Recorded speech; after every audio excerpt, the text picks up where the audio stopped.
Hello, everyone. I'm Jim Garrison.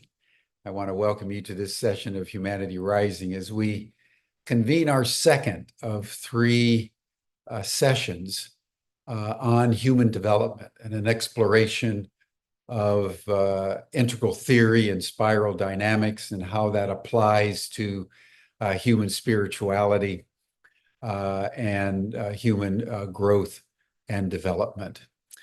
Before we dive into this very exciting and complex domain, I want to make some remarks. Being as I am here in Washington, D.C., in the epicenter of the foment of politics in the United States, to just add my reflections to what is taking place. As we all know, on Sunday, President Joe Biden announced that he would not be seeking the Democratic nomination for president and would remain as president until he fulfills his term through next January 20th of 2025.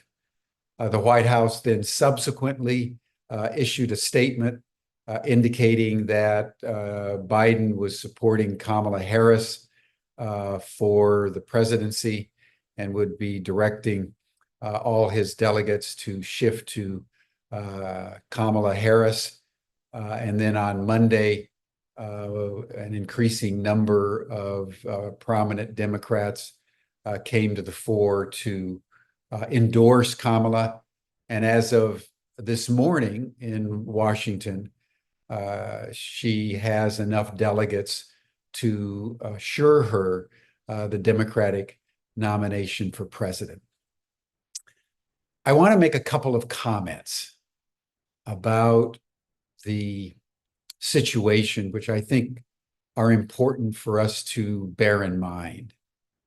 The first is about the volatility of energy and perception in politics. It's been often said that politics is perception. What one believes about the world determines how one evaluates the world. So I want to just pause for a moment and just take in the perception of a president mentally, physically unfit to conduct the office of the premier power on planet Earth in our time, unable often to figure out which end of the stage was the exit. In a debate with his rival Donald Trump, was so disconnected and incapable that people immediately began to demand his withdrawal from the race, and including his resignation as president. There was discussion of the 25th Amendment. All of that changed immediately when Kamala Harris began to emerge as the Democratic candidate. And in the space of about 24 hours, the American public, 66% of which, if my information is correct, hadn't given money before.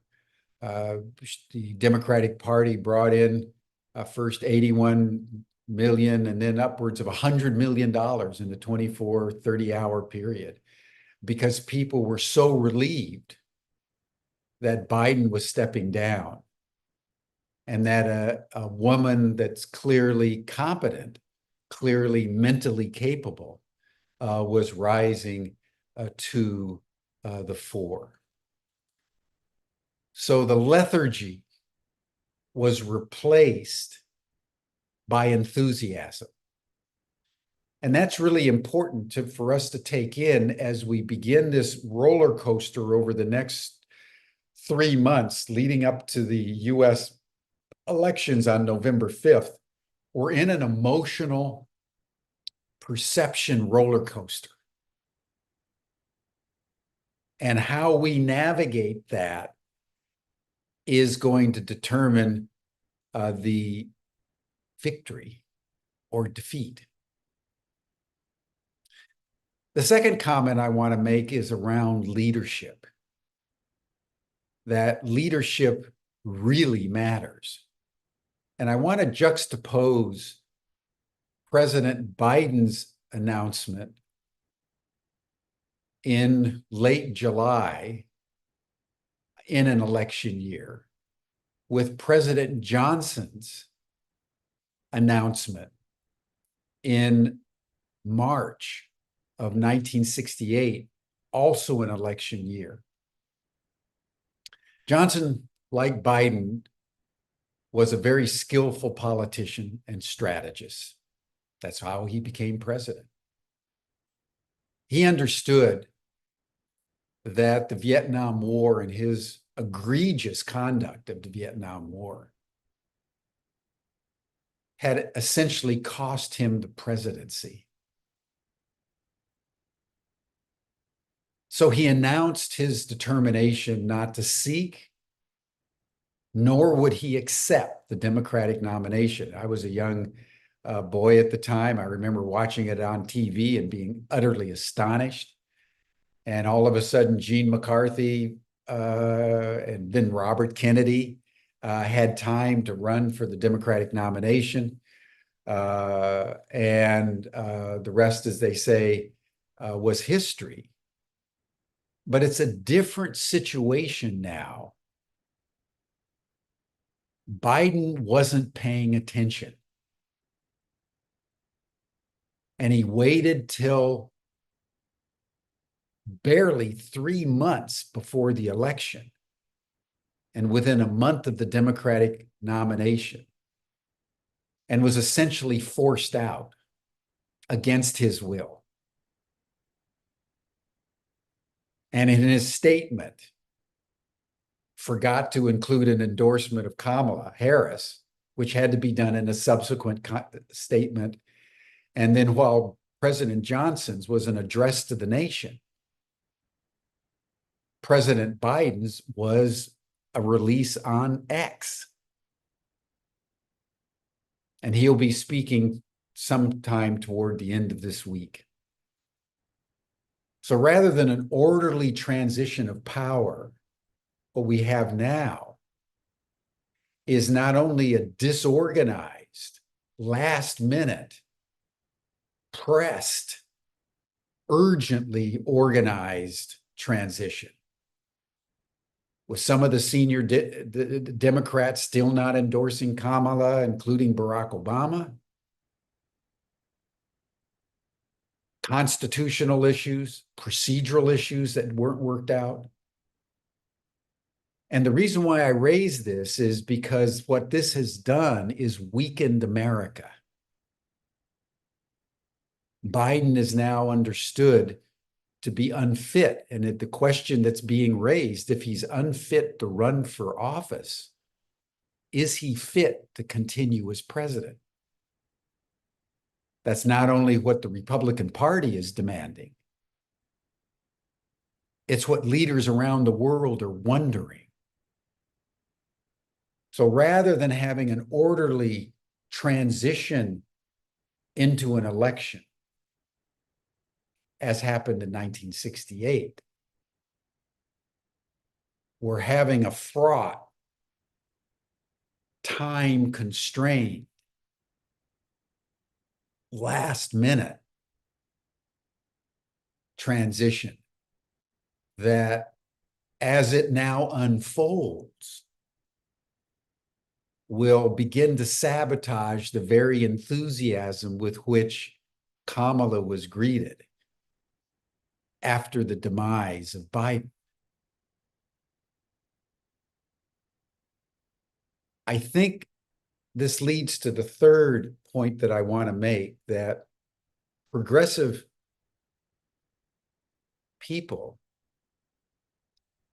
if they want to win this election, need to pay attention to the conditions that will become increasingly polarized and unstable, and be able to work in a concerted way, as a call with Black women demonstrated over the last 24 hours as well. Tens of thousands of Black women came out on a conference call, series of conference calls actually, who indicated that they're willing to go all out now to ensure both the nomination and the election of Kamala Harris around women's issues. So the essential point, I think, that everyone on the progressive side needs to internalize is that this is not something that Kamala will win or lose. This is something that progressive people around the country will win or lose, because it's going to take a village to ensure the success of the progressive forces in the face of a Republican Party that believes that Donald Trump was saved from his assassination by God so that he and J.D. Vance and the Republican Party can save America. So what we're heading into over the next 100 days is an extraordinary tumult of political, emotional, and perceptual forces, in my view, that is going to require as much energy from the ground up as from the top of the Democratic Party down. And if we all are mobilized in that way, it may be that the progressive forces will be able to save the republic. So these are tentative comments made in the spirit of truth pursued, not truth possessed, as many of us are grappling with the roller coaster that the United States is on in an increasingly precarious world. And we'll be talking about this, of course, much more as events unfold. This is one of those moments where I'm checking the news, like every hour or so, just to find out if there's any new cataclysmic events that we need to note, because that's sort of what's happening in our worlds. It's very, very, very exciting time. But the right move, even though late, was made. And I personally believe that Kamala unleashed would be a great president and deserves the full support of the progressive forces around the United States and the moral support of progressive people around the world. Because as I said last week, what we can be assured of from Donald Trump is tyranny and an authoritarian state based on Christian dominionism that will erode the rights not only of civil liberties, but continue to erode the right of women over their own bodies, people of gender fluidity, and people of color, and people of goodwill who seek to immigrate into the United States. And that would be a very sorry ending of the American Republic. So thank you, everyone, for joining us here on Humanity Rising. I want to now turn it over to Nish Dubashia, who is one of the specialists in spiral dynamics, who's written a number of books on spiral dynamics and consciousness and contemporary issues pertaining to spiritual development. He's also developed a very interesting model called the diamond model, which he's going to explain.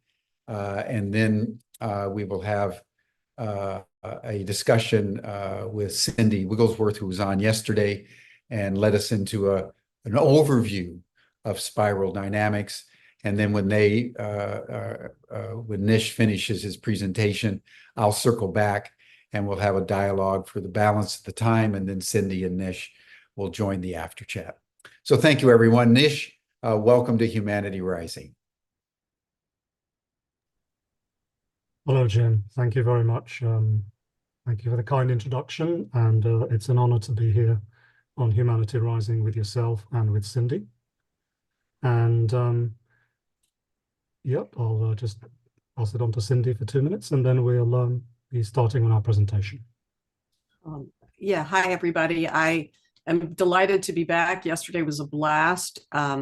Marie Murtaugh and I covered some territory around an introduction to spiral dynamics, particularly for those people who have learned about spiral dynamics or stages of adult development through Ken Wilber's work. And, you know, Ken is a genius and we all love him. And his theory is a super mega cosmic big theory that mashes a lot of things together to show the commonalities, but in that sort of Google zoom out loses some granularity that's important. Spiral dynamics is a step down in granularity, and then work like Suzanne Cook-Reuter's or Keegan's, or like my work in spiritual intelligence, is the most granular that is workable at the coaching for the individual level. So I don't really need to say much more other than Nish and I had a blast playing with his diamond model and applying the spiral to it. So I'm here to just provide some spiral commentary as we go through, and we've got a couple of slides to refresh people who were here yesterday and to introduce the concepts to people who were not here yesterday. So I am certified, by the way, folks who are wondering, in spiral dynamics at level 2. So I do have some direct training from Don Beck on the content that I speak to here. So if you would like to launch us, Nish. Hey, thank you very much, Cindy. So I'll start by just sharing some screen, and then we'll make a start on today's presentation.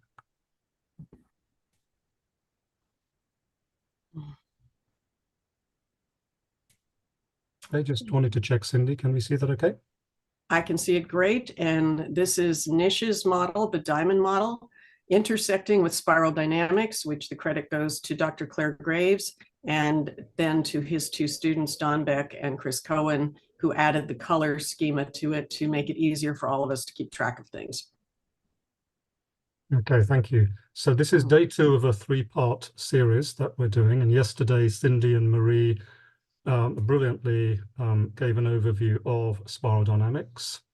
And yes, as Cindy has said, today we're going to go and look at the diamond model, which is a model that I've been developing for a while, and to see if by using the diamond model that can maybe add a little bit of extra perspective to the different stages of spiral dynamics.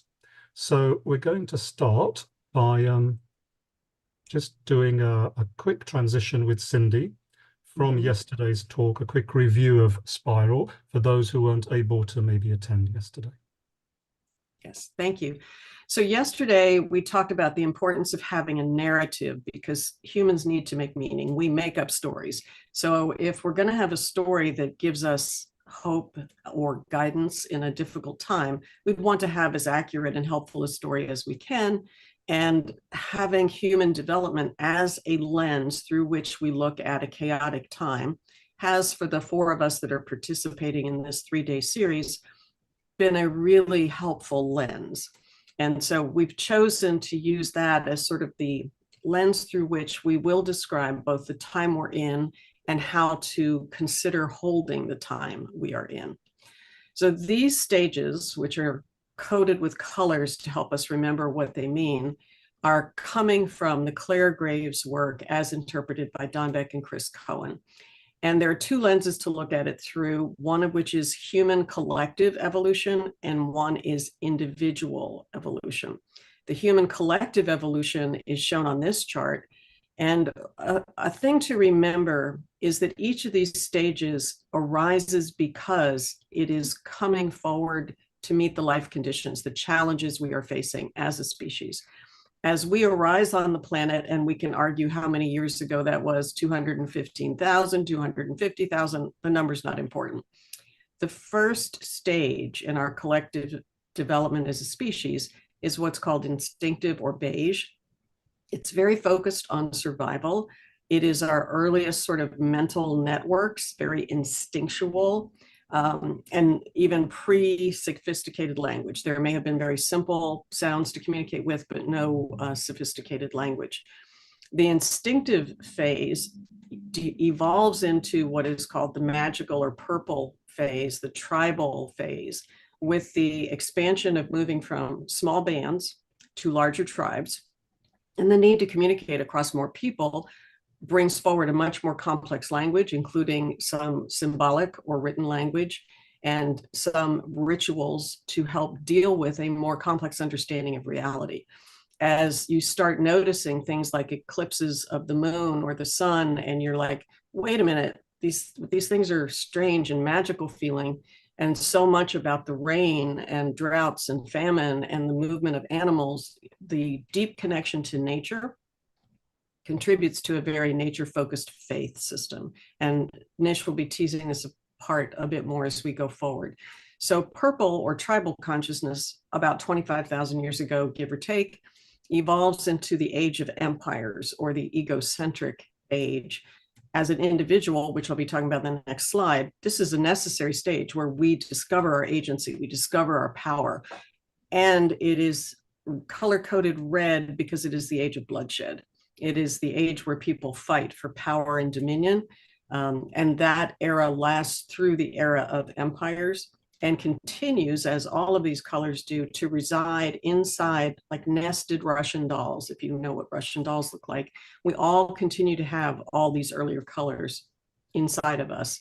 But the leading edge of culture moves into blue, which is authoritarian. You see this in the rule of law emerging. You see in Babylonia, I believe, some of the first rule of law emerging, and you have kings and queens, and the Roman Empire at its ending, where it's really kind of focused on citizenship and constraining with a senate, some of the rule of the emperor, is this move into blue. It really peaks during the era when the world religions are all awakening. The 5 major world religions awaken with this sort of submission to God or to higher authority, and the era of the sky gods. We'll talk more about the gods as we go through Nish's presentation. 300 plus or minus years ago, the scientific revolution and the evolution of orange occurs. Orange tried to arise in multiple places on the planet, I think, including China, but it arose and stuck for complex reasons more in Europe.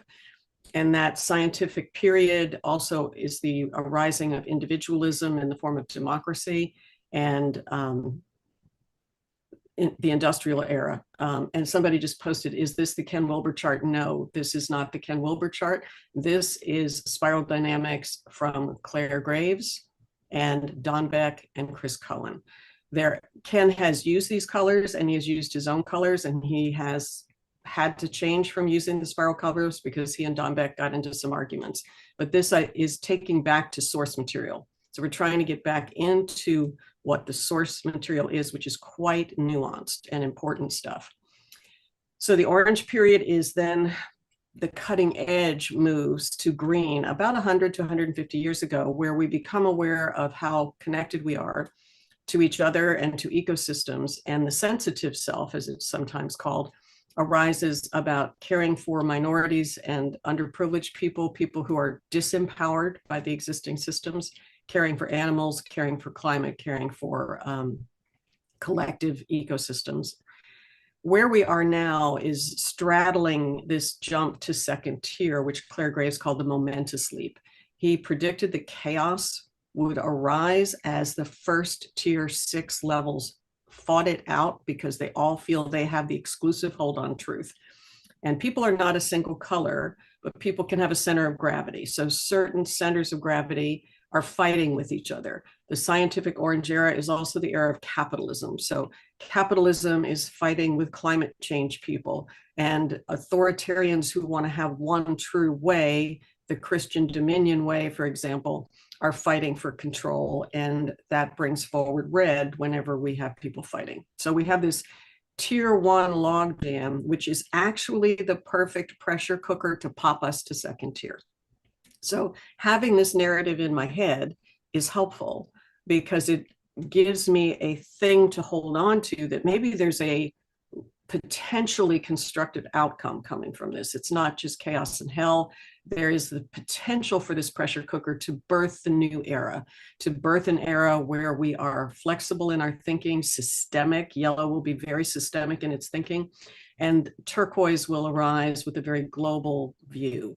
Yellow will be head with heart, whereas green tends to be heart, but not always logical.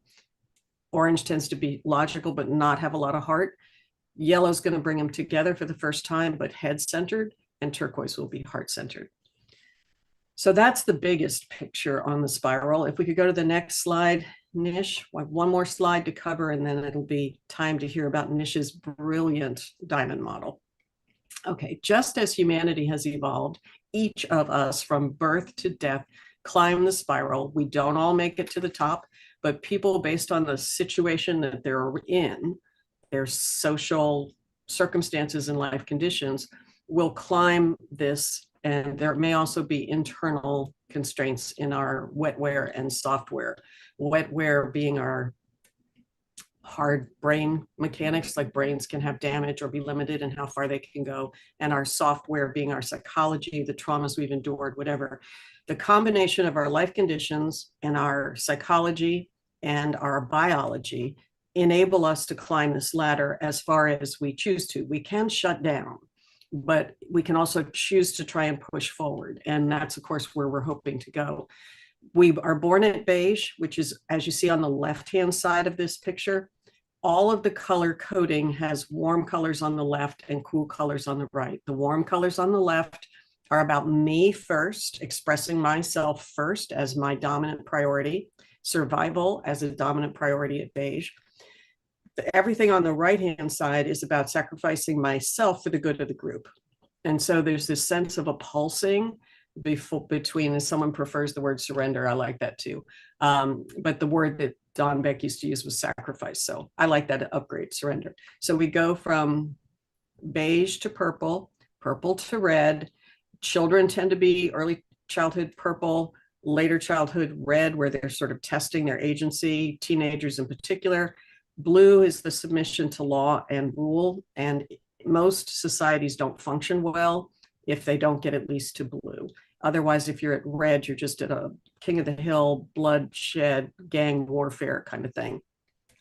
Blue in individuals means I understand I need to follow some rules, whether I like it or not. At orange, I'm using independent, achieving, strive, drive, logic, thinking about things. At green, my heart opens and I start caring about and seeing things with empathy that I did not see before. And then this whole stress of these first 6 levels can pop us to yellow, which will also be a level that focuses on survival. There's so much stress that we're back to focusing on survival, but at a much more complex level. So that's called tier 1 below the line and tier 2 above the line. You may have heard this in Ken Wilber circles, tier 1 and tier 2. If you hear them use phrase like tier 3, that is not a spiral dynamics terminology. That is a Ken Wilber invention. So tier 2 will have 6 levels in it. We don't talk about anything beyond turquoise because there's no research yet to support what that will look like.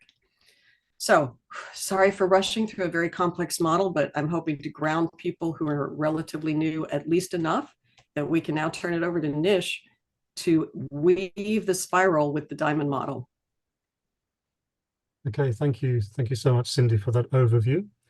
So we're going to come back to the spiral in about 5 minutes, but I'm now going to just give a brief introduction to a complementary model called the diamond model.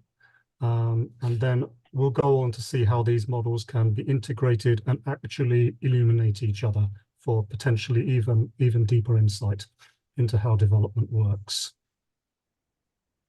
So the core fundamental questions that the diamond model is seeking to answer in the simplest possible way. what is the core structure of reality? And perhaps even more fundamentally, how does the human mind structure its perception of reality? We don't necessarily simply see reality exactly for how it is. We filter it through our minds and structure it in a certain way. And that becomes the reality we live in. And as we've seen in the spirodynamics introduction, those structures evolve as we work our way through these stages.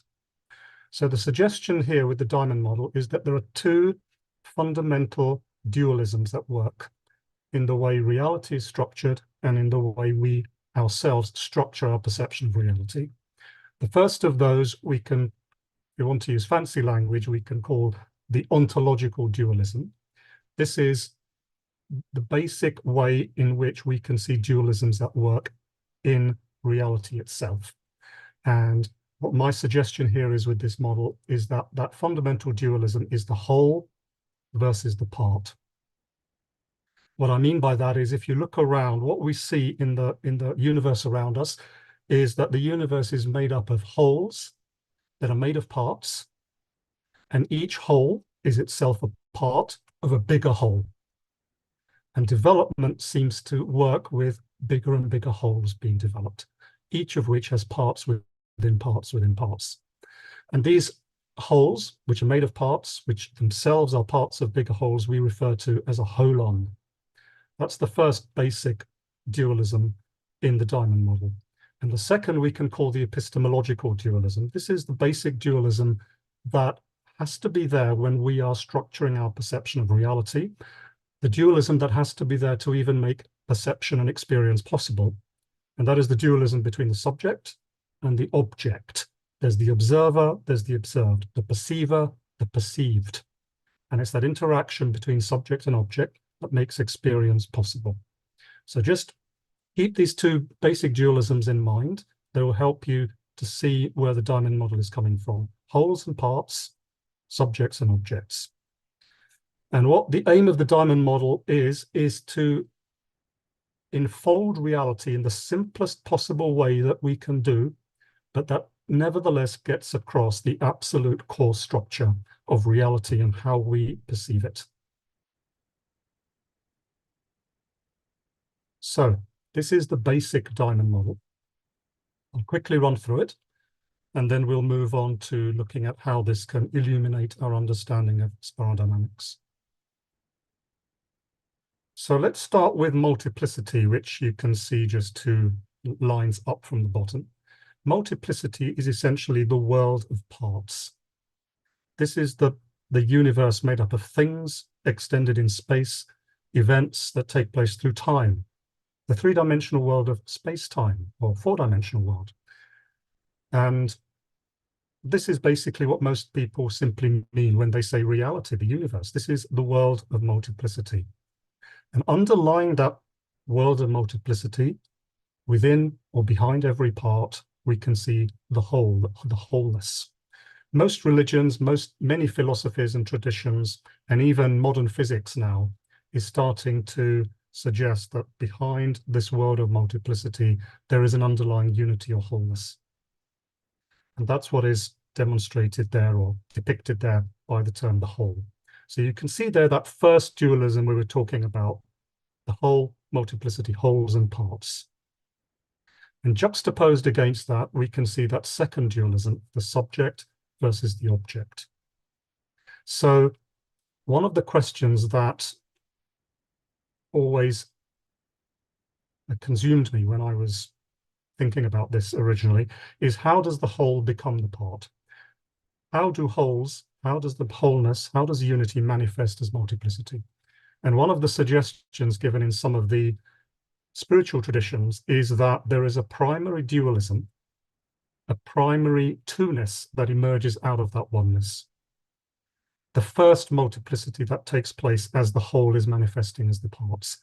And that is that distinction that we make in our experience and that lies at the basis of our experience between the subject and the object.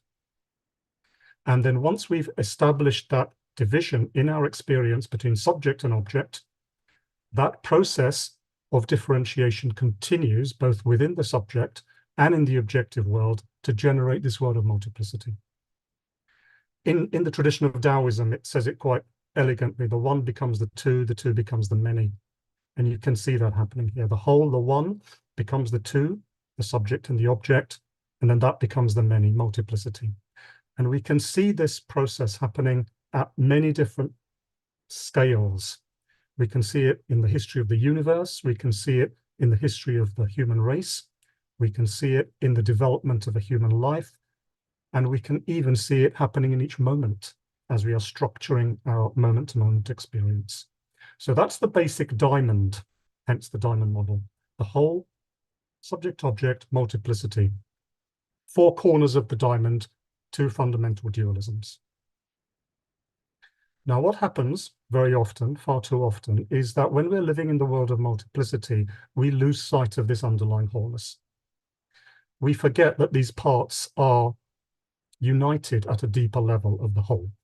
And when we do that, using the language of David Bohm, the parts become fragments. Multiplicity becomes fragmentation. So two very quick examples. Division of the human race into different races. At the level of multiplicity, not a problem, because we don't forget that underneath it all, we're all just human beings. When we lose sight of that underlying wholeness, multiplicity becomes fragmentation. We then, I'm English and you're Spanish and you're Portuguese, and we're all different. And we then have the potential for conflict because we've forgotten that underlying wholeness. Very similar example could be given with the division of that perennial philosophy into different religions, different traditions. Fragmentation. And we're going to suggest as we move through the spiral that fragmentation is at the root of what goes wrong or what can go wrong at every stage of development. Now, ultimately, this diamond is itself a whole. The whole, the part, the subject, the object, they're all part of an even bigger whole, which contains both the whole and the part. And we refer to this at the top there as non-duality. Non-duality is that primordial reality that exists before or prior to us creating these two dualisms in our consciousness. Before the whole part and before the subject-object dualisms arise, we have non-duality, which the spiritual traditions, mystical traditions suggest is actually the true nature of reality. So the process whereby the whole becomes the subject-object, becomes the part and the fragment, we call that creation. That's on the left there, creation. That's the descent. And the process whereby we reverse engineer creation, if you like, and rediscover that wholeness, and eventually the non-duality that lies behind the multiplicity, we call evolution. And that circle of creation and evolution is constantly at work at all these different scales that I previously mentioned. So that in like 5 minutes is the diamond model. And what we're now going to do is to work our way through the different stages of the spiral and to see how this diamond manifests at each stage of development culturally and also through an individual life. Did you want to add anything there, Cindy? How can I improve on perfection, Nish? I love this model. It is just, it's so helpful. And we probably haven't given enough credit to the fact that how much work went into this. The simplicity of it looks like, oh yeah, of course. And I don't even know how many years of effort went into this. But the fact that when you reviewed it with David Bohm and he was like, yeah, you got it, I think is like a pretty good thumbs up. So I just want to acknowledge the thumbs up. Oh, thank you. Thank you very much, Cindy. That's very kind. Mm-hmm. Okay, let's move on. So let's look here at the first stage in the spiral, beige. So what I'll do is I'll run through the diamond for each of these stages. So we'll be looking at wholes, parts, subjects, objects at each of these stages. And then I'll hand over to Cindy for further elaboration from the point of view of the spiral dynamics. So beginning here with beige. Now what we've done, and we're drawing here on the work of Don Beck and Chris Cowan, is that for each of these colors, we've identified, or we're drawing upon, a simple summary of what we could call the prime directive of that color. A culture that's at that stage, or an individual at that stage, we can almost think that they are primarily being run by a primary program, if you like, a primary piece of conditioning that's running that stage. So we'll see these prime directives as we move through in different ways. So for Beige, our suggestion is that the prime directive here is sense and react. That's essentially all that Beige is doing. We're sensing the world around us, and we're reacting in a way that we need to survive.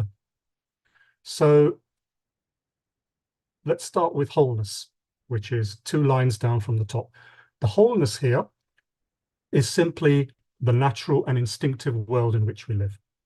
This is the world of nature, the world we can perceive through our senses, and to which we are reacting with our instincts. And the subject and object here that arises out of this natural and instinctive world, the subject is that automatic, instinctive organism that we are at Beige.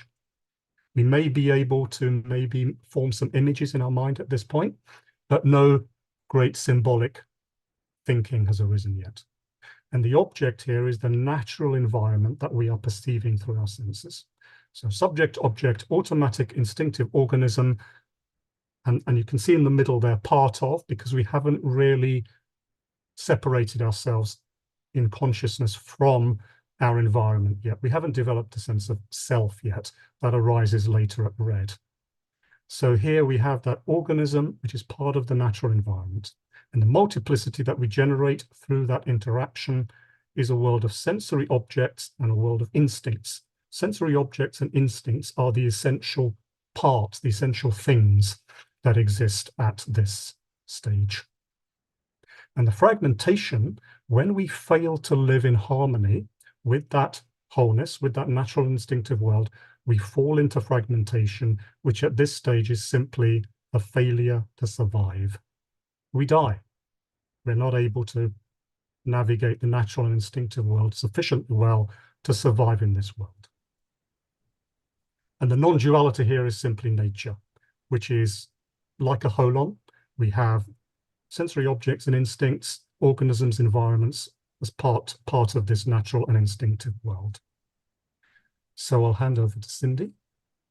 Yes, so a way to maybe see this is to look at a newborn baby, human baby.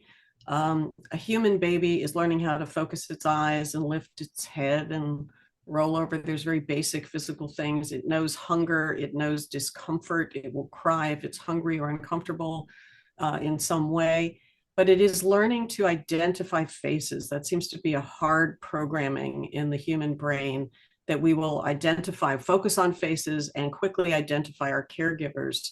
And so that sense of I am separate from this face that appears above my crib or above my stroller, that there's somehow a separation, is the beginning of, I think, the soul awakening into its dualistic experience. Welcome to planet Earth, here you are. So that sort of instinctive, responsive newborn baby might be a way of thinking about how we experience beige in our lives. I live in Houston, Texas, which is prone to hurricanes. So the other place where we see beige is right after a major storm, where survival becomes a real issue for people, even during the storm, of course, and preparing for the storm. So there is a sense of understanding how small we are relative to the world and to nature and nature's power, and having some respect and fear for that. Anything else you want me to add, Nish, or are we feeling complete on beige?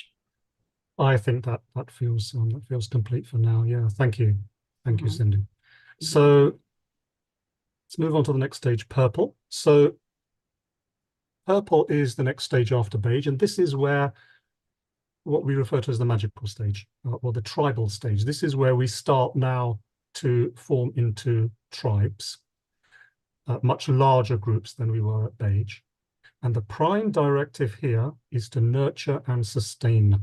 So we're now starting to see the world in magical ways. That sense of self that was pretty much completely absent at beige is now starting to emerge in a very simple primary way. So we're still part of the world around us, but we're also starting to differentiate slightly. And that gap between the two is a gap that's filled with this magical sense of mystery and wonder and mysticism that now starts to emerge.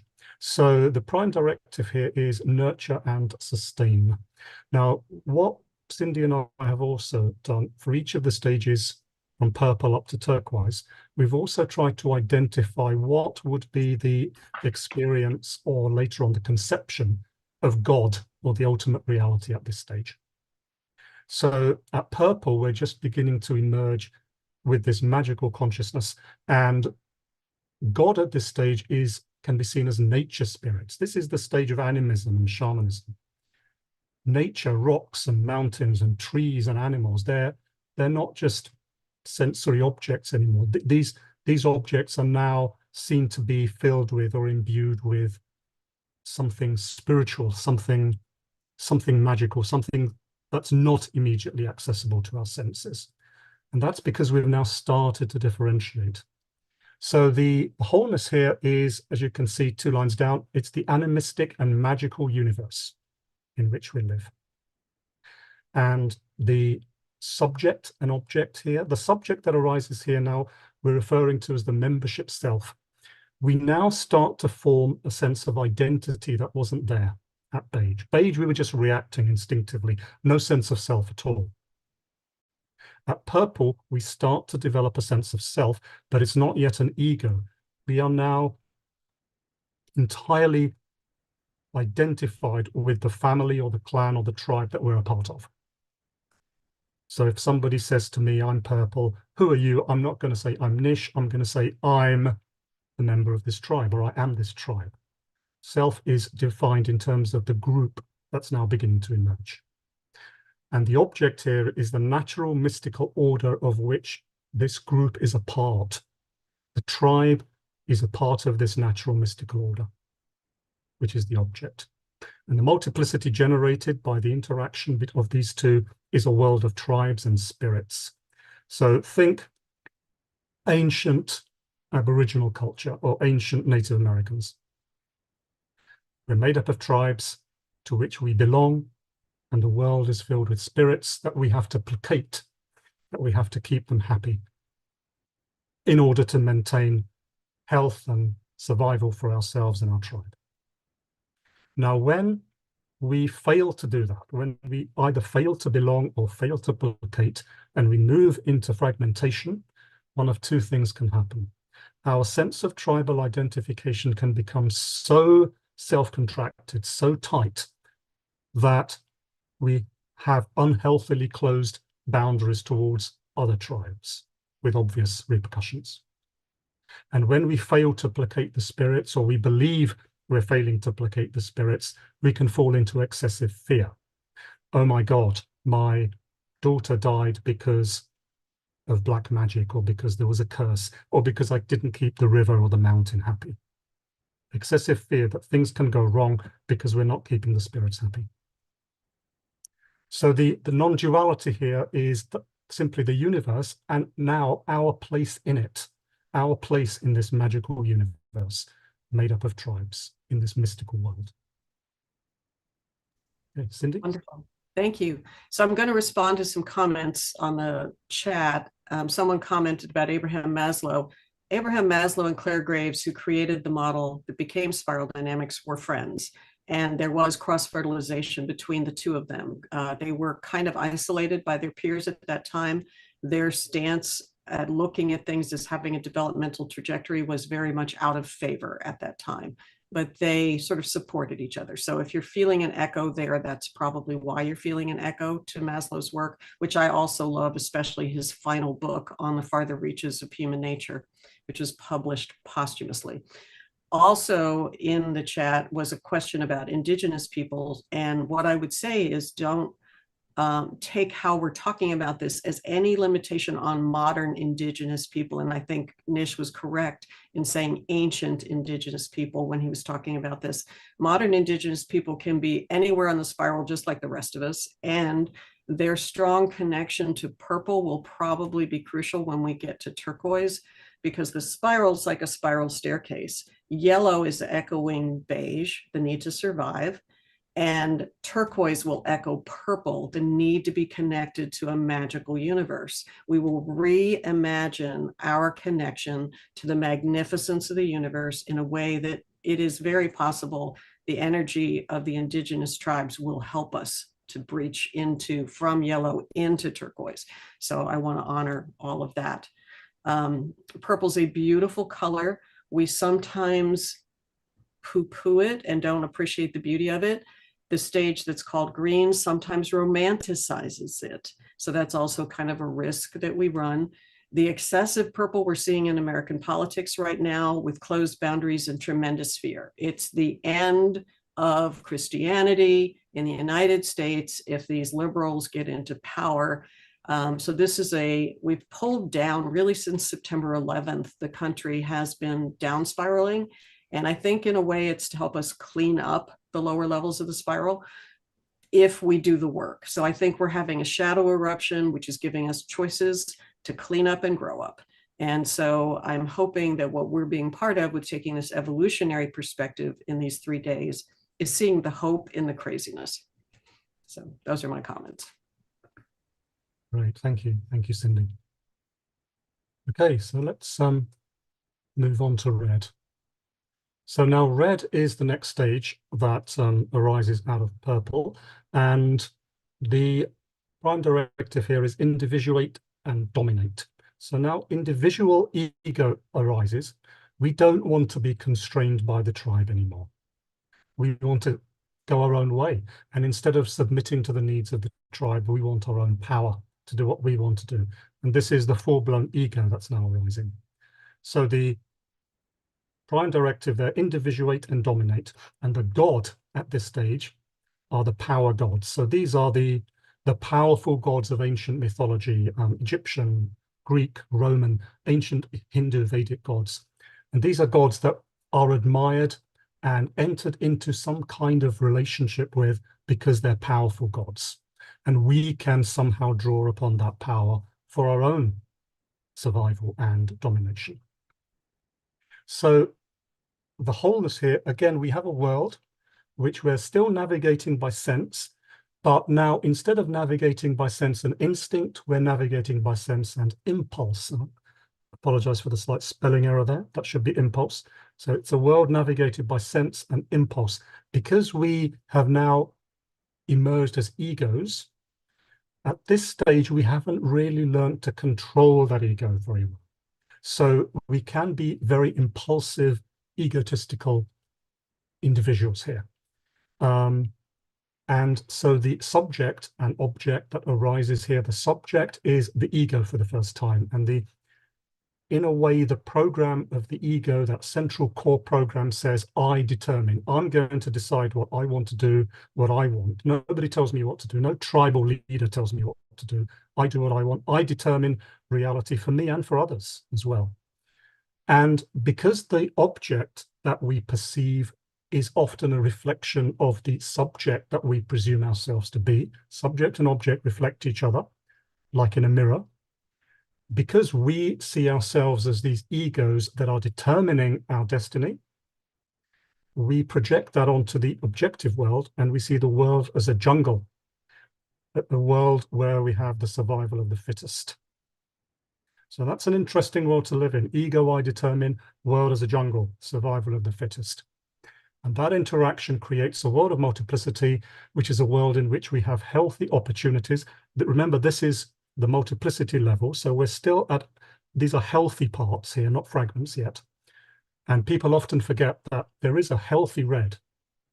There is a healthy ego. We demonize the ego, especially in spiritual circles. But actually there is a healthy ego and a healthy way to live as red. And that healthy multiplicity here is a world made up of healthy opportunities for power and for gratification. And sounds a little bit contradictory, but we're suggesting there is a healthy context in which these things can exist. Of course, that can fall into fragmentation and very often does. And then we get unhealthy manifestations of power, such as oppression, and unhealthy manifestations of gratification, such as rape or violence. So that's fragmentation at red. And the non-duality here, which is the world of sense and impulse, our healthy opportunities, all of that together can be summarized very simply. Existence is power. This is a world, a universe of power. Power gods, power me, you come under my power. Power is the determining core factor that defines existence here. Okay, Cindy. Yeah, thanks, Nish. We had so much fun prepping for this, and we were talking about power gods. And if you think about Roman and Greek gods and their arbitrariness, they had complete power over humanity. They had to be appeased, kind of like purple, only worse. And they felt no problem with raping, killing, whatever. So it's a pre-blue sense of what God is. And if God is an externalization of how we see ourselves, we just put ourselves in the sky, then Romans and Greeks who were centered at red made their gods act like they act, which was the strongest person gets to choose the life and death of the other people around them. So that's, we can see easily potentially the limitations of that. There is some fit for purpose. If you're in a Mad Max world, as I commented in the chat to someone, a Mad Max world might require red behaviors. But if we're in a more complex world than red, we need more than that. But we don't want to lose red. And I think one of the dangers of green as a stage on the spiral is it wants to love everybody, and it wants to be kind, and it wants to make everyone happy, and it wants consensus. There is a place for saying no and hell no. And red is the energy that sets boundaries. And when we lose a healthy connection to red and we don't know how to say no, we're actually helping red exceed healthy boundaries. So I think it's important that we own our red. It's like Gandalf under the mountain with his staff on the bridge saying to the Balrog, "You shall not pass." So the fire demon, the Balrog, falls into the chasm, and there's a lot of symbolism in that. But red is a beautiful color and obviously can be very dangerous. So all to be watched. But I would peg, as probably you wouldn't be surprised, Trump as an embodiment of red, tapping into purple fears. And so I think the strength of MAGA is in its purple red energy. That's where it's coming from. I'm done. Thank you so much. Thank you. Okay, so out of red emerges blue. So there comes a stage when consciousness realizes the limitations of red, the limitations of the ego, the dangers of the chaos that can arise from red, and it wants to bring some kind of order to this chaos. And this can be what precipitates the arisal of the stage of blue. And the prime directive here is oversee and organize. So we need something, somebody, or a set of rules or a set of beliefs, some kind of tradition to oversee, organize, and keep this red under some kind of control, so we don't just all end up killing each other. So this is where we see the arisal of blue, and we typically see the arisal of traditional religions at this stage, many of which are still operating and believed in by maybe the majority of people in the world around the globe today. This is why religion, typically in its traditional form, isn't made up of lots of things you have to believe, keep your thoughts under control, lots of rules you have to follow, keep your behavior under control. We're keeping red under control. And red is often seen as sinful or ignorant by the traditions at blue. The god here is typically the sky god, the father god. So obvious example here is the God of the Old Testament. This is the one supreme God now who created the universe, who makes the rules. You obey his rules if you want his favor. If you disobey his rules, you're in serious trouble. If not in this life, then certainly in the next life. And we can see this being developed, this idea being developed through Jewish, traditional Christian, traditional Islamic traditions. And similarly, we can see similar movements in the Eastern traditions as well. So there's many different ways we can construct the diamond here. There's many ways as there are different traditions and religions here. I've drawn here upon the Christian tradition, simply because that's probably what's going to be the most familiar to many of us. So here, the wholeness here is that absolute authority, that ultimate overseer and organizer, which we call God, Yahweh, or the Trinity, or Allah. This is the absolute authority who oversees and organizes the whole universe. Now, that primary dualism, normally we've been talking in terms of subject and object. There's a slight variation on that I wanted to draw attention to, inspired by one of the first verses in the Bible, which says, in the beginning, God created the heavens and the earth. I think that is the first verse in the Bible, Genesis 1, verse 1. So the first thing God does is he creates the heavens and the earth. So the first thing this wholeness does, the first thing to arise out of this wholeness is this primary dualism between this higher world, the heaven, and this lower world, earth. And this fits in quite nicely in some of the esoteric traditions, because in some of the more esoteric Western traditions, heaven signifies mind or consciousness, and earth signifies body or material world. So this higher world, lower world, heaven, earth becomes a mythic representation of that primary dualism between subject and object, between consciousness and energy. And that interaction between subject and object, or that interaction between heaven and earth, generates a world of multiplicity that is this divinely controlled, orderly, and purposeful world in which we live. This is God's creation, up and down, heaven and earth. And at the level of multiplicity, this creation is perfectly aligned with God, because we haven't forgotten wholeness. We haven't forgotten God. We're living in alignment with God here. And this, we can see this represented mythically in the early part of the Bible, in the Garden of Eden. The Garden of Eden was multiplicity. The world of parts in alignment with God and what God wants. We're still in obedience to God, the whole of nature and human beings. Now, when multiplicity falls away from wholeness, we fall into fragmentation. When the world falls out of alignment with God, we fall into a fallen world. Because we've rejected God, we're no longer in alignment with God. Once again here, Genesis chapter 2, 3, what happens? Adam and Eve eat the apple. They do something directly against God's commandments. Multiplicity falls out of alignment with wholeness, and we fall into the fallen world. They're cast out of Eden. Creation falls, sin comes into the world, suffering comes into the world.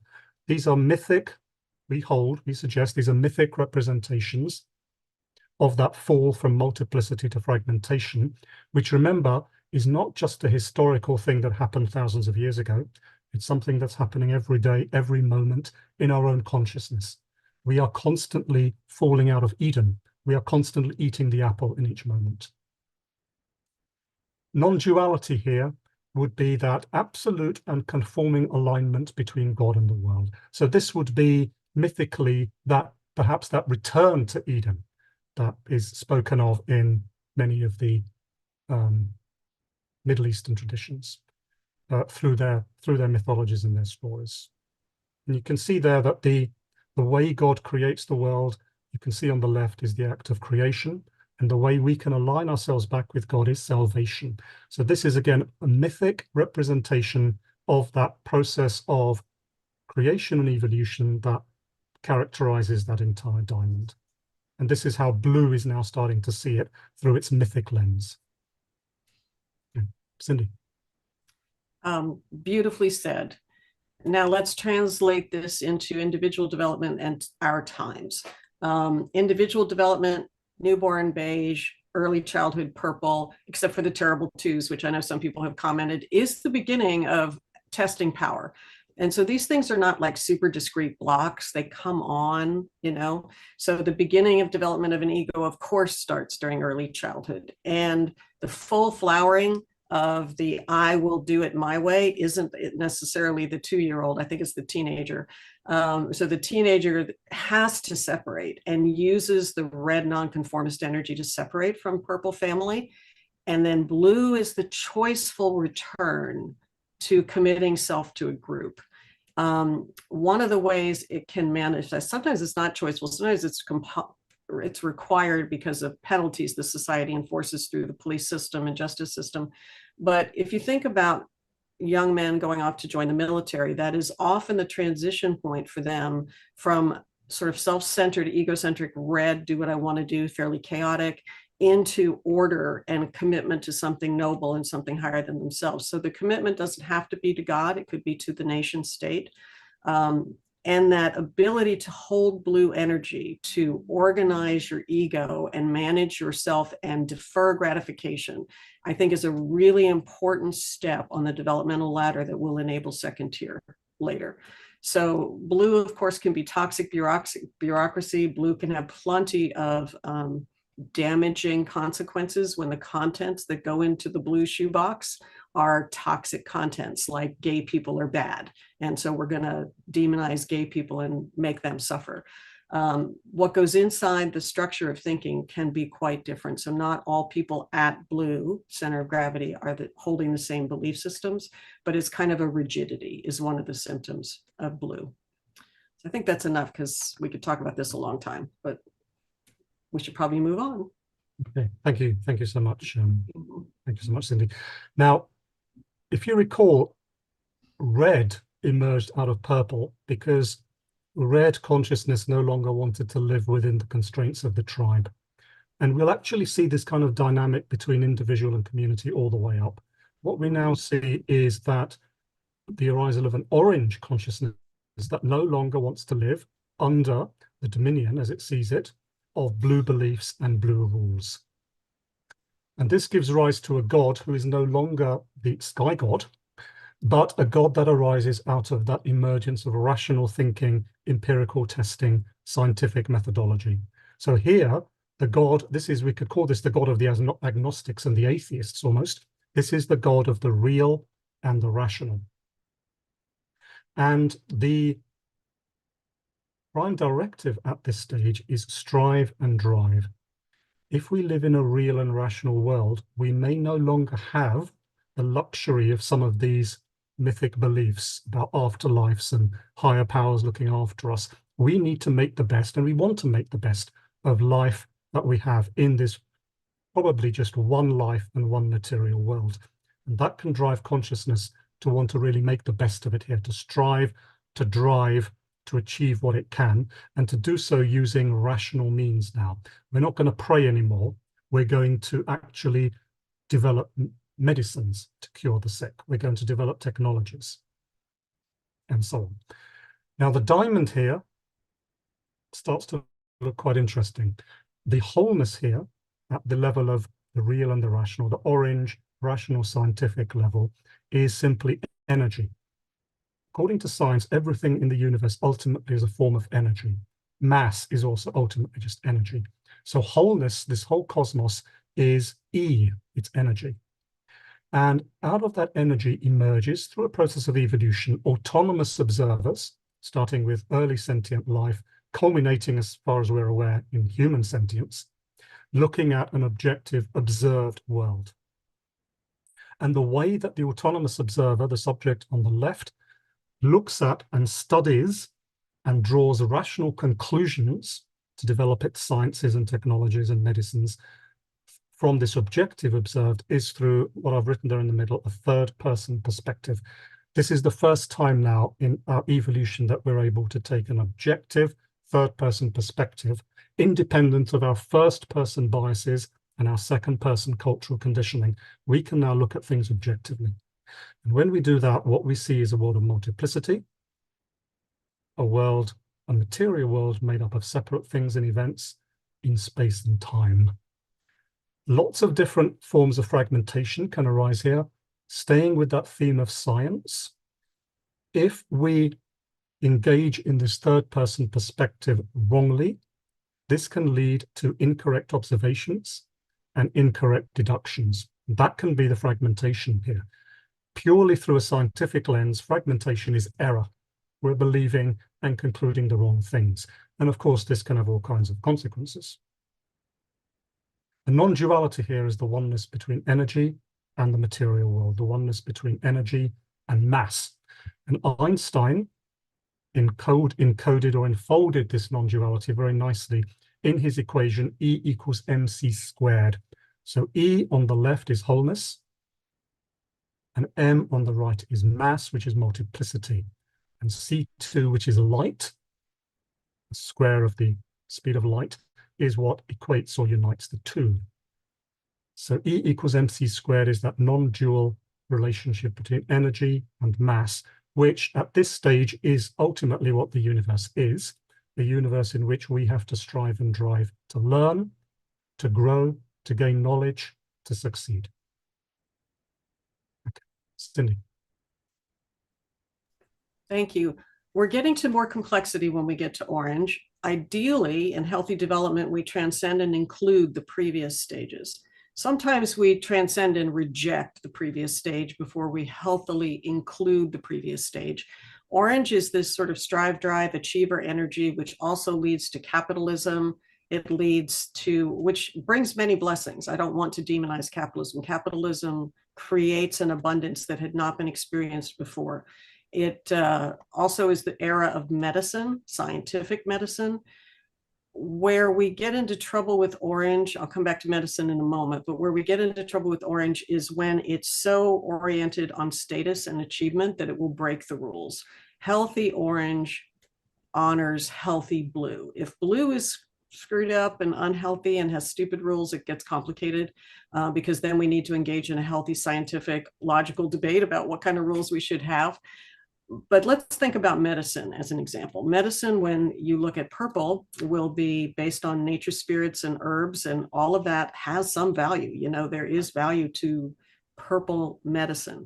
And it's not always up to the challenge of things like plagues. So you think about the life conditions of the bubonic plague or the waves of various plagues that came across the world as we engaged in agriculture and germs jumped from animals to humans, and you know, hundreds of thousands and millions of people died.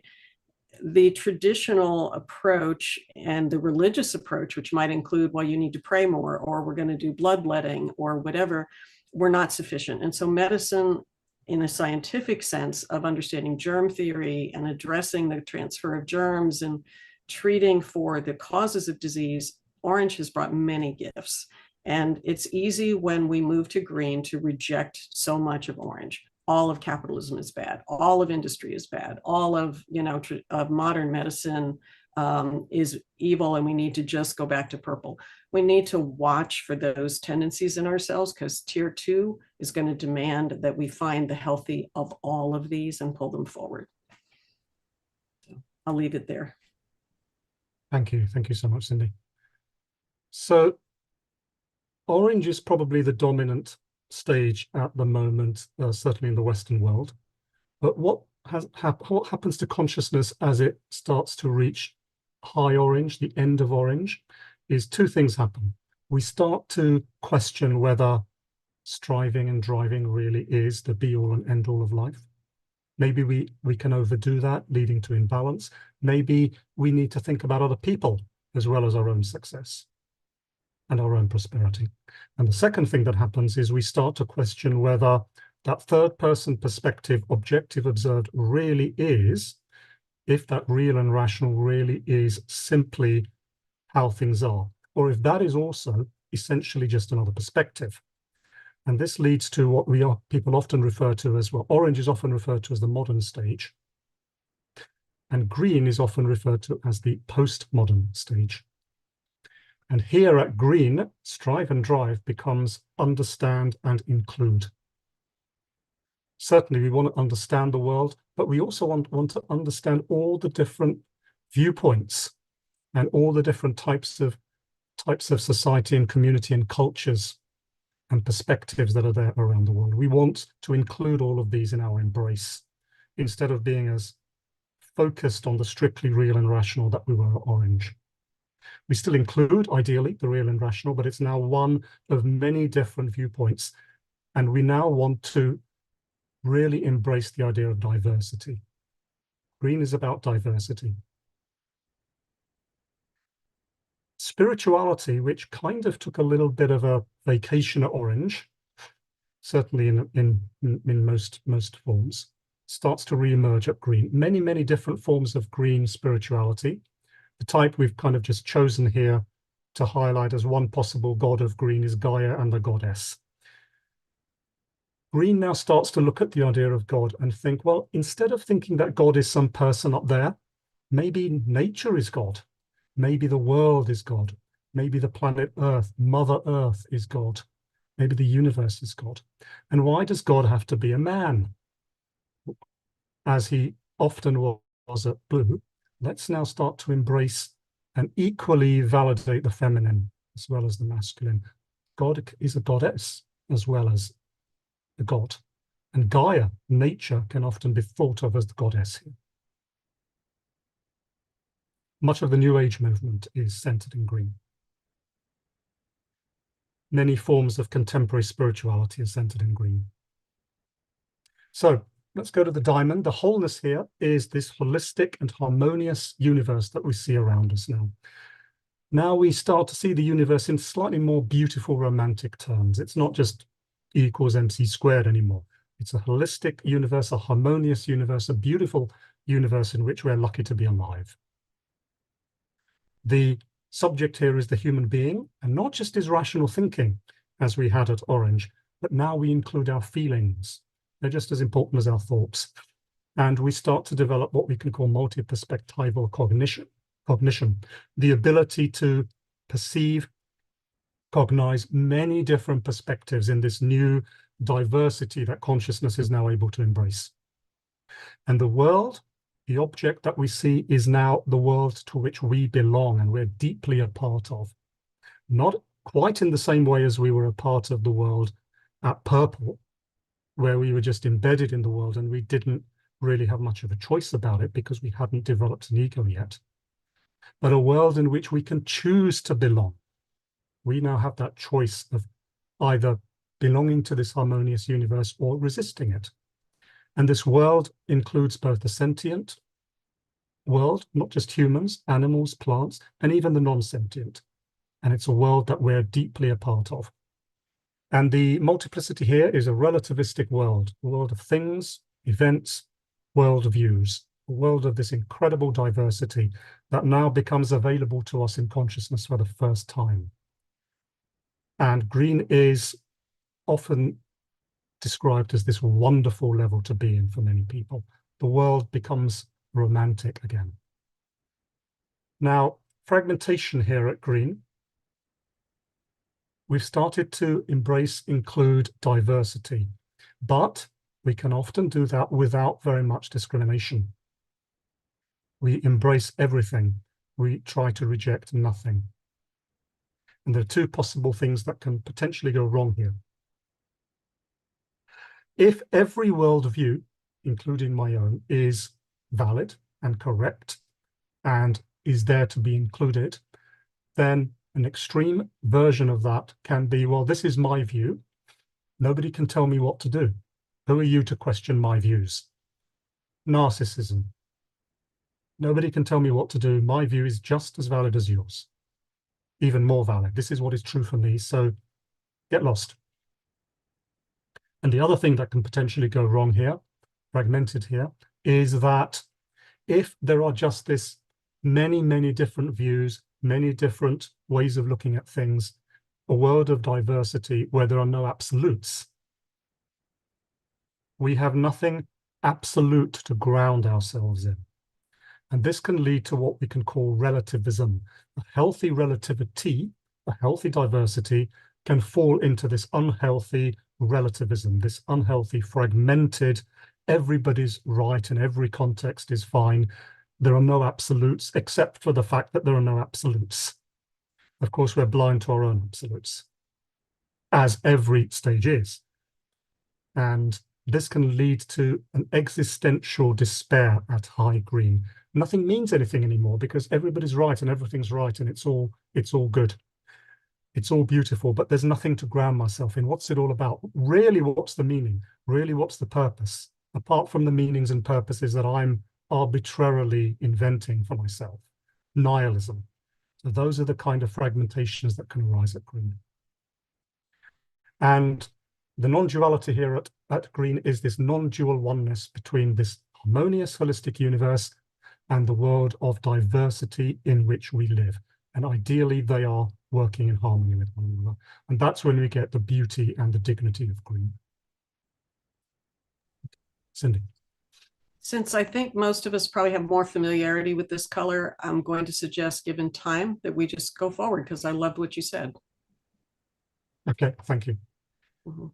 So yellow. Now, one of the things I mentioned at green is that we embrace and understand diversity. Hi, Nish. Hi.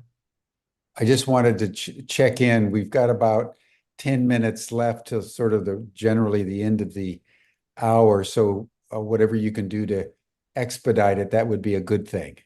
No problem. There's 2 more slides to go, so this will be done pretty quick. Back later for a more comprehensive presentation. Okay, no problem. So, okay, so green was a level where we had diversity, but not very much discrimination.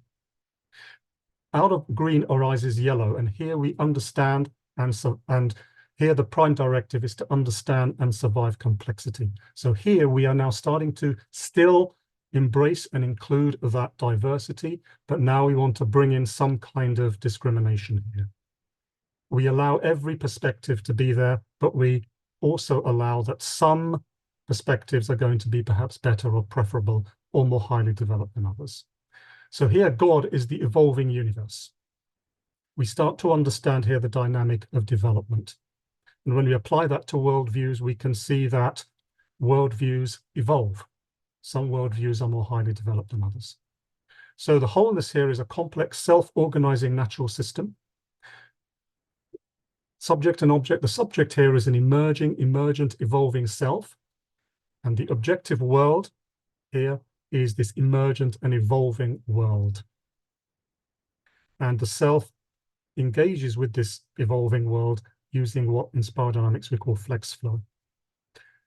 Self and the evolving world together generate this world of multiplicity, a world in which we can make choices, a world in which we have several different perspectives. And because we have not just diversity, but also discrimination, these choices and perspectives are implicitly developmental. The fragmentation here, when we fail to act in harmony with this complex self-organizing natural system, is when we fail to integrate these different systems and perspectives in our consciousness, and when we fail to act accordingly.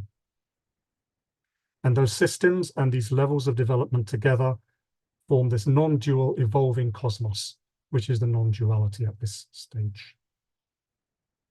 Cindy, anything quickly to add? The ability to inhabit yellow as a developmental stage will demand a lot of us. We have to clean up our first year thought processes and embrace the beauty of each of the complexity. So I think in the after chat, we can talk more. Okay, thank you. And then finally, turquoise. Now, turquoise and yellow are quite similar. They kind of go together. Yellow is more head with heart, as Cindy said earlier. Turquoise is more heart with head. Turquoise, we, in a way, take those insights and understandings from yellow and we deeply embody them in our own being, mind-body unity. And we surrender to this God, which we now see at this stage, which is the integrated and sacred cosmos. This is really the pinnacle of human development so far that we have any real evidence for. So the wholeness here, we have the cosmos, the universe, and we now see it as a holistic organism. The cosmos is alive and it's evolving. The subject here is our own body, mind, heart, which we bring into integration within ourselves. And the objective world that we see through the lens of this integrated body, mind, heart is an integrated sacred cosmos that we relate to through trust and through surrender. We now start to have trust in this evolution, development, growth of this sacred cosmos of which we're a part. Multiplicity here, we now start to find and embody many new ways of being in this holistic organism. And when we fall into fragmentation, when we lose sight of that underlying holistic organism, two things can happen. We can either lose this higher stance, this higher perspective, and maybe fall back into some of these earlier stages, what we call the first tier stages, or we can see a return of the ego or a return of fear, because we've lost that trust in this integrated sacred cosmos. And the non-duality here is this non-dual holonic cosmos, wholes within parts, which is how we now perceive the cosmos or the universe to be. So just to finish off, I'll hand over to Cindy. Ben is also a spiral dynamics wizard, and he's commenting in the chat. It's very complex to say, how do we develop? And we spent more time on it yesterday. It is not purely up to us to just power our way forward. We are responding and part of and embedded in a biopsychosocial universe. We are in a culture, we are in a set of stressors. And once we start becoming aware of our potential to grow, which I think happens in the orange to green territory, I think there are ways we can work on ourselves to make these transitions smoother, faster, easier, do the cleanup more intentionally. Happy to have Ben's input when we get to the after chat. But I certainly find this to be an inspiring perspective to hold in the midst of today's chaos. What if all of this chaos is for our good, or can be for our good, if we respond to these life conditions with personal growth? Thank you. Thank you so much, Cindy.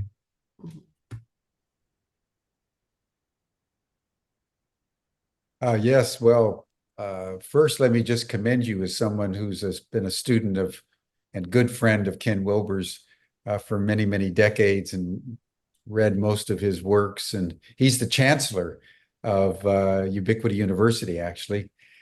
So I and we are very deeply committed to the integral model. And I think the way you've integrated sort of the one and the many, and the subjective and the objective within the spiral is very illuminating. So I just wanted to note that. You know, one of the, and we're essentially out of time, so can we go over time? Can we relax the blue rules a little bit? What I wanted to bring in, having been deeply immersed over the last several months in Mayan cosmology and so forth, I find that I hesitate more and more about the very structure of the spiral dynamics that puts the beige down at the bottom, because it feels to me that the original peoples had what the turquoise is now striving for. They understood that it was a unitary cosmos. They understood that, as you described in your last slide, that it's basically all one. And I'm finding myself increasingly resistant to this notion that the primitive peoples and the shamanic peoples were somehow more primitive, and that somehow we rose up. It feels to me more and more that what actually happened with civilization is we lost our way, and we disengaged from nature, and that the monotheistic God and the orange and the yellow and the green are basically humanity trying to find its way back. The spiral would agree with you, Jim. The spiral approach would agree with you, because beige will become yellow at the second tier and purple will become turquoise. So we are evolving into a next level of native wisdom. And the ancient native wisdom will become the leading edge native wisdom. Yeah, that's what I'm getting to, because that I'm glad to hear that, because I think, we we sort of denigrate culturally, particularly in the West, the indigenous wisdom and the indigenous mind. And that's what we really need to return to. Absolutely. So I think we're violently agreeing with each other. Absolutely true. We will get there. I'd like to maybe, explore that more tomorrow, or have you back, Nish and Cindy, just to focus for an entire session, maybe with some indigenous people, on how turquoise and the indigenous really are where humanity urgently needs to end up. Yes. If we're going to save ourselves. I think that would be a rich conversation, and probably can't maybe happen tomorrow, but at some future call, because green will romanticize purple to the point of giving up their logical judgment. Yeah. Yellow says, no, we've got to have systems and logic here, folks. Romance is not sufficient. Yeah. And then turquoise will be, yeah, all of it. Logic, systems thinking, and profound love of nature will all be there. Yeah, cool. All right, well, listen, thank you. You can join Nish and Cindy in the after chat. You'll see the link in the chat box. You received it in your Zoom reminder. And then tomorrow we'll have our third and final session on spiral dynamics and the diamond model, and all things integral, as we conclude our program on this matter. So thank you, Cindy. Thank you, Nish. Thank you, everyone. Thank you. See you tomorrow. Bye for now. Thank you very much, and thank you.